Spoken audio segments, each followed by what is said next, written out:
Good morning, Quasar Markets Live. We've got a good one today. I know the markets are getting beaten up a little bit, Buff, but you've got some good stocks for us over there. Everybody likes. Buff is with Kingsview Wealth, and I'm going to give it to Buff. He's got some charts today to show us, and I'm going to turn it over to you, Buff. How are you, man? Hey, doing real well, Steven. All right, here we go, Buff. I'm going to get out of your hair. All right, well, welcome to Quasar Volume Analysis Weekly Market Update. And what we do here is we first review last week's data, and then we'll finish by previewing a couple of important earnings events this week. So last week we could characterize last week's market action as a broadening advance, but under lighter supply. And so let's get right into the charts. Okay, this is our proprietary capital weighted volume. We have here a total volume, downside volume, and upside volume in green. And last week we had a shortened week. It was the President's Day holiday, so you would expect volume to be light on a 4-day week, and it certainly was. But let's look down here. You can see that this upside volume, despite it being a short week, was actually above average. So participation leaned fairly constructive last week. And if we were to look at these data points between the red, the blue, which is total, the red, which is down, and the green, which is upside, 68% of the volume last week was to the upside. So that's a very positive development. For the last 3 weeks, we have occurred these downside 90% days. And when these things occur in clusters, it becomes concerning. But last week we broke that with this.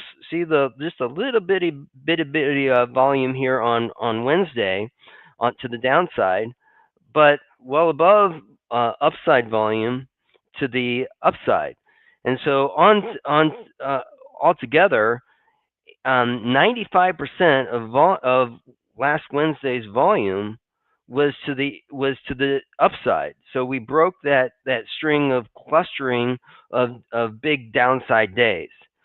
Friday ended up pretty good too, but we did have more downside volume accompanying, and it was about 85%, so just shy of our 90% bogey, but nonetheless it was a good day. The downside on Wednesday, though, look at the volume on Wednesday. It was actually below average. So although we had a nice cluster of upside volume, the volume was light on the day. So that brings that thing into question.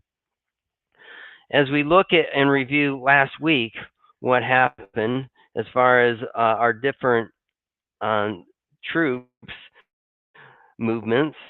Okay, the tariff headlines dominated much of the week's narrative, and it fueled the generals to finally resume. The generals are the QQQs, and it gave them the fuel to reestablish a little bit of a leadership last week. But they've been on a hiatus for some time now. So the Qs advanced 1.4%. Their lieutenants, the S&P or Spider, which are the cap-weighted S&P, up 1.3. The more broader ranks, the S&P equal weight was up 0.6, and the Russell 2000, our troops, were up 0.63. And what has been the stellar group of 2026, these brass commanders, or Schwab's dividend index, actually finished flat on the week. So it paused after a very nice surge earlier in January and February. And if we get a little bit more, so this is just broad, if we starting to white out, let's take a look here at the developed market index. Oops, hold on. Let me get the. Didn't expect that to happen. Let's just go.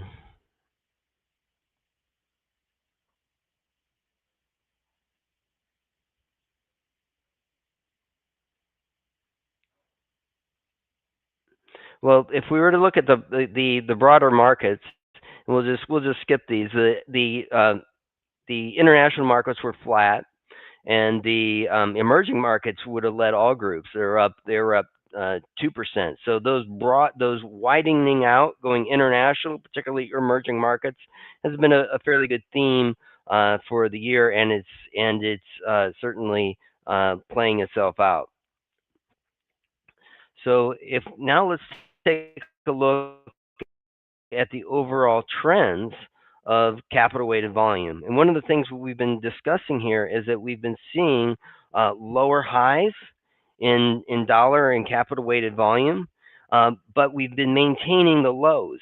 And last week it was critical for us to bounce up a little bit because we hit this support level, and it was very important for the bulls to hold this support level, and it did, and it's starting to curl up. This is capital weighted dollar volume, and if we were just look at just regular volume, get that up for you.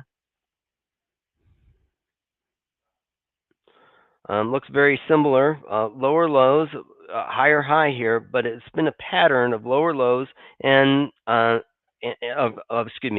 lower highs and maintaining this lower low. And so again, last week, capital weighted volume, the trend of it actually curled up a little bit. But both of these, what they need to do is they both need to bust through to make some higher highs, not only maintaining those higher lows. Now we'll take a look here, and let's move to the advanced decline line. And for 3 consecutive weeks, the advanced decline line has been making new all-time highs. So market breadth has continued this steady climb higher. Okay, so what we're seeing here is persistent expansion, and that participation remains consistent with our first quarter of 2026 broadening theme. Again, the broadening theme is that we're moving from this narrow leadership of these Mag 7 stocks, or what I like to call them the Nephilim, which have been driving the Qs, which have been leading the market, and we're broadening out, narrowing it to from just the S&P, the lieutenants, to the equal weights. Okay, so the market's moving just from that small narrow group of leadership, and that money spreading around into the rest of the S&P, and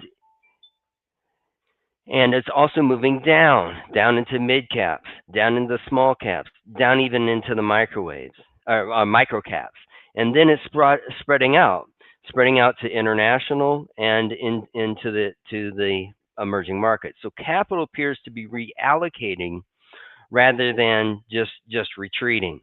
So the gains have been spreading way beyond this narrow leadership. So let's take a look at that narrow leadership here with the Qs. Okay.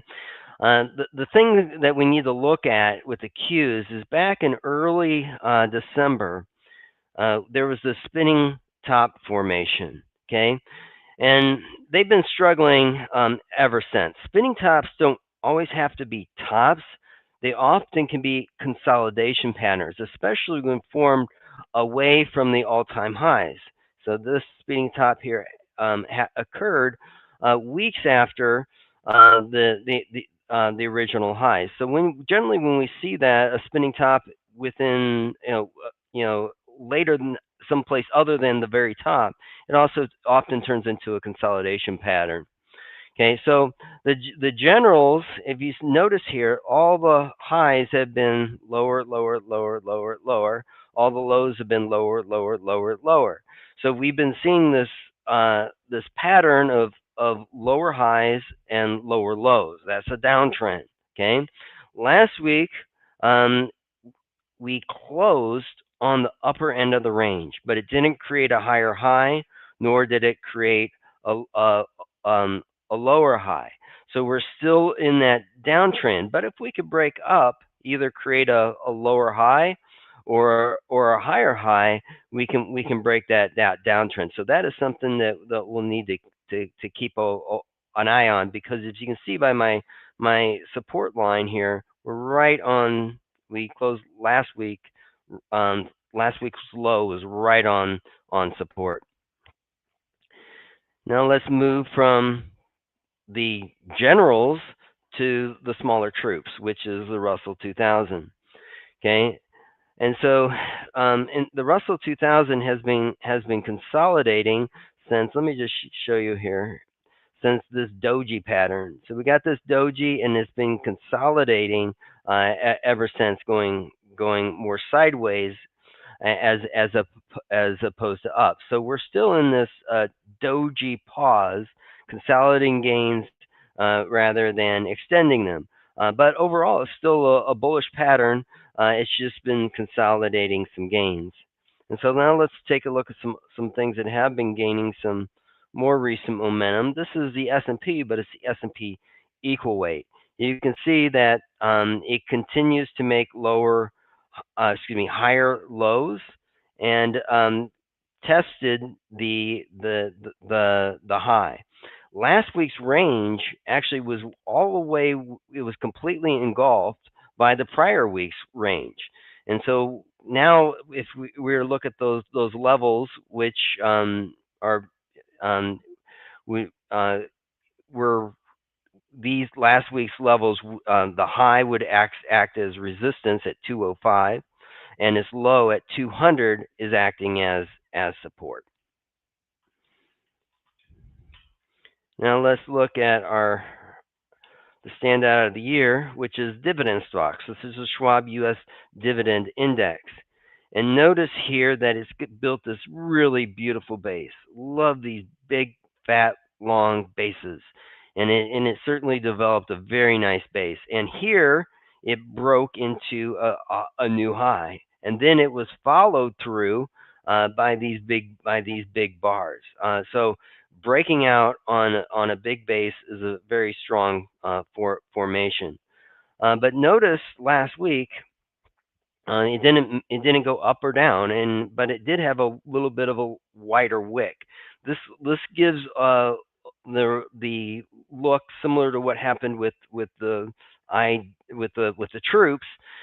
That is, this is a dragonfly doji, which generally means it's time to take a pause and rest. So that was last week. Let's take a look at this week, and what on the earnings docket is the largest of the generals, the biggest Nephilim of the group, the one that's been driving the Qs higher and leading the charge is NVDA. And so this is going to be a pivotal week for the market, with the earning report on NVIDIA. It's the leading component with the Nephilim, and while the broad markets during this period of time have been advancing, notice here that NVIDIA went down and now is just consolidating sideways. And so what we want to know here is what's going to happen in the earnings report. Will we see NVIDIA finally start to regain legs, or will it continue in this sideways trend, or will it go down? And so one of the revealing things that we've been looking at that has been a real canary in the coal mine, a real good leading edge, is looking between what's been happening with momentum, but not just price momentum, but volume momentum. And so what we're specifically looking at is the delta between how much momentum we have in price versus how much momentum we have with with volume. And you can see what on a trend basis, the VPCI, the volume price confirmation indicator, which measures the difference between a price trend and a volume trend, has been pretty much flatlining here. So that's not giving us much indication. It is below zero, which is not positive, but the main thing we want to look at is flattening out. Here we're looking at relative price strength, and that's scoring near 60, but the volume momentum is down here below 50, and so that brings us some pause here on our hopes for NVIDIA. But the nice thing is, look at although the volume momentum is negative, I mean below the zero line, which is 50, it is moving up. So that is the silver lining in NVIDIA right now, is that the volume momentum has been increasing going into the earnings report. Most of these other things are either neutral or negative, but this is one thing that does look fairly positive. So the battlefield may receive some clearer marching orders after that report, and we'll be specifically watching what is happening with these two indicators as we move closer to that report. Some other stocks, important stocks that are reporting earnings later on tonight. OKE10K, which is an important midstream stock. Again, another stock with just a beautiful base breaking out. The volume momentum is leading price momentum, which is very good. So this is very positive for a continuation of OKE. The negative here is what's happening with the trend. Although momentum has been gaining strength on volume, the trend has actually been weakening. So you can see here that it popped up here very nicely, but it's now crossed the zero line and is headed down. So the volume price confirmation has been nosediving, but the momentum looks good. So again, some indicators that are diverging from one another. Okay, key insight. Again, here we have the RSI here close to 70, the volume momentum below 60. So that's a negative divergence. Good breakout, but may need a pause here according to those indicators. Another big one Wednesday, I believe, is Home Depot. Home Depot is another one that's given up a lot of its gains. Is trying to rally back now, but has recently lost some of its upward surge. It's definitely running into some resistance in this area right here. Okay, but if we look at Home Depot, its RSI is really close to, actually is at support at 50, and its VMI is the volume momentum is all the way up here closer to 67. So this is again a bullish divergence for volume, and suggesting some positive action. And then we'll finish here.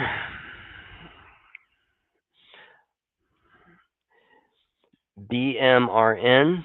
Okay, both of these are, it says basically these are at equilibrium, both for its volume and its relative price strength are right around the same levels, 70. It is making new highs here. The VPCI is moving higher, but it's so this this one would suggest a little bit of a caution, having this big move up and volume not leading it higher. I'd be a little bit concerned about this particular position, but not overly so.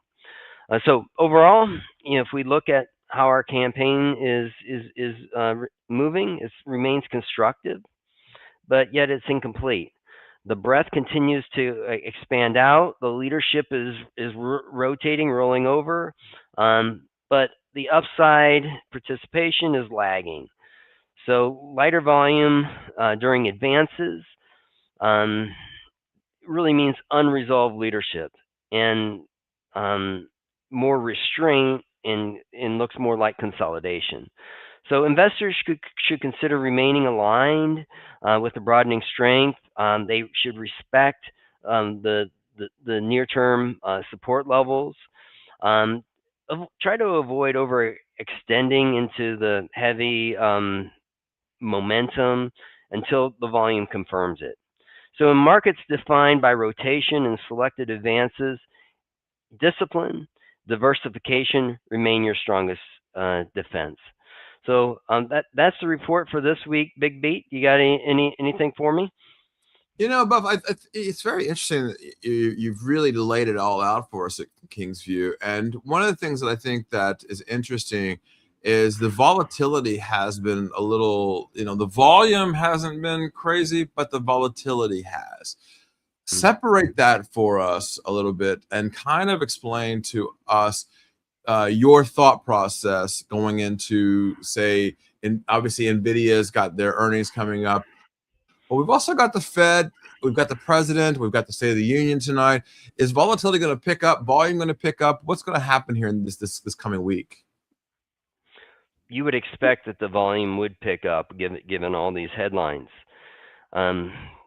However, like when we had the Fed announcement, you would expect volume would have picked up then. It really didn't. So the expectation, is that maybe we're getting into this point where where the market needs to make a move. You certainly saw that with those volume charts. We caught support last week, but if we break that support, it could get ugly. And last week we did those show finally some signs of some money flowing in. More money flowing in than flowing out. That's the first time that's happened in a little while, but it was on low volume, so low conviction. So so the markets are certainly seeing some volatility. Volatility has is definitely a sentiment piece, and volume is really also a sentiment piece because it tells you how many people are participating.